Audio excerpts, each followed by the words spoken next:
अधूरी मोहब्बत। दिल्ली की सर्दियों वाली एक शाम थी। हल्की हल्की धुंध सड़कों को ढक रही थी और चाय की दुकानों से उठती भाप हवा में घुल रही थी। उसी भीड़ भाड़ वाली दुनिया में दो लोग थे, आरव और मीरा, जिन्हें अभी यह भी नहीं पता था कि उनकी ज़िंदगी एक ऐसी कहानी बनने वाली है जो कभी पूरी नहीं होगी। आरव एक साधारण सा लड़का था, पढ़ाई में अच्छा, शांत स्वभाव का और सपनों से भरा हुआ। वह अपने परिवार के साथ दिल्ली में रहता था और इंजीनियरिंग की पढ़ाई कर रहा था। दूसरी तरफ मीरा थी, हंसमुख, समझदार और थोड़ी सी ज़िद्दी। वह साहित्य की छात्रा थी और कविताएं लिखना उसे बहुत पसंद था। उनकी पहली मुलाकात कॉलेज की लाइब्रेरी में हुई थी। आरव एक किताब ढूंढ रहा था और वही किताब मीरा के हाथों में थी।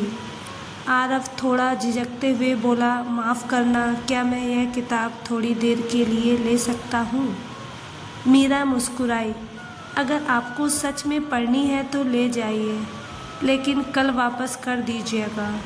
बस इतनी सी बात थी, लेकिन शायद किस्मत को यही मंजूर था कि उनकी कहानी यहीं से शुरू हो।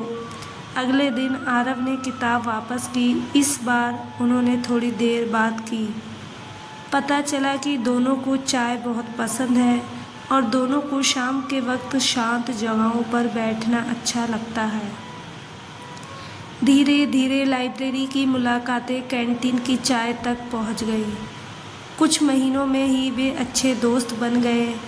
आरव को मीरा की बातें सुनना अच्छा लगता था और मीरा को आरव का सादापन। कभी कभी वे कॉलेज के पीछे वाले पार्क में बैठते, ओपनपने अपने सपनों के बारे में बात करते। मीरा कहती, मैं एक दिन किताब लिखना चाहती हूँ, ऐसी कहानी जो लोगों के दिल को छू जाए। आरव हंसते हुए जवाब देता, और मैं चाहता हूँ कि एक दिन अपना घर हो, छोटा सा, लेकिन उसमें बहुत सुकून हो। उनके सपने अलग थे, लेकिन एक दूसरे के साथ अच्छे लगते थे। समय बीतता गया, दोस्ती कब प्यार में बदल गई यह शायद उन्हें भी पता नहीं चला, लेकिन दोनों में से किसी ने भी कभी अपने दिल की बात खुलकर नहीं कही। एक दिन बारिश हो रही थी, कॉलेज की छत पर दोनों खड़े थे। मीरा ने धीरे से कहा, कभी कभी लगता है कि कुछ बातें करनी चाहिए, लेकिन डर लगता है कि सब कुछ बदल ना जाए। आरव ने उसकी तरफ देखा, लेकिन कुछ कह नहीं पाया। वह भी वही महसूस कर रहा था, पर उसे डर था दोस्ती खोने का, रिश्ते के बदल जाने का। उनकी चुप्पी ही उनकी कहानी बनती जा रही थी। कॉलेज का आखिरी साल आ गया। अब सबको अपनी अपनी राह चुननी थी। आरव को एक बड़ी कंपनी में नौकरी मिल गई थी, लेकिन वह नौकरी दूसरे शहर में थी। वही मीरा ने दिल्ली में ही आगे की पढ़ाई करने का फैसला किया। आखिरी दिन कॉलेज का माहौल अजीब सा था। सब दोस्त तस्वीरें खींच रहे थे, हंस रहे थे, लेकिन दिल में कहीं ना कहीं एक खालीपन था।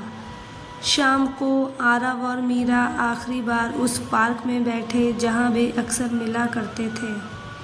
कुछ देर तक दोनों चुप रहे। फिर मीरा ने पूछा, तुम खुश हो अपनी नई नौकरी से? आरव ने हल्की मुस्कान के साथ कहा, हाँ, शायद। शायद? मीरा ने पूछा।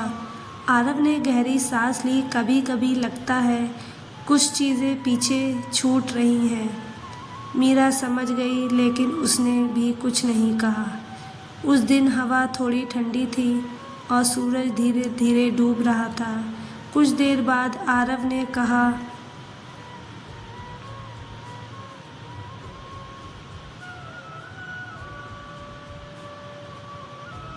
मुझे कल जाना है। मीरा ने बस सिर हिला दिया। उनके पास बहुत कुछ कहने के लिए था, लेकिन शायद जैसे कहीं खो गए थे। जब वे उठकर जाने लगे, मीरा ने अचानक कहा, आरव। वह मुड़ा। मीरा की आंखों में हल्की सी नमी थी। अगर हम पहले मिले होते या थोड़ा और समय होता तो शायद कहानी अलग होती। आरव कुछ पल उसे देखता रहा। उसके दिल में भी वही बात थी, लेकिन अब बहुत देर हो चुकी थी। उसने बस इतना कहा, कुछ कहानियाँ पूरी होने के लिए नहीं होती, शायद सिर्फ याद बनने के लिए होती हैं। उस रात दोनों अपने अपने घर चले गए। अगले दिन आरव शहर छोड़कर चल गया। शुरू में वे कभी कभी फ़ोन पर बात करते थे, फिर धीरे धीरे वह भी कम हो गया।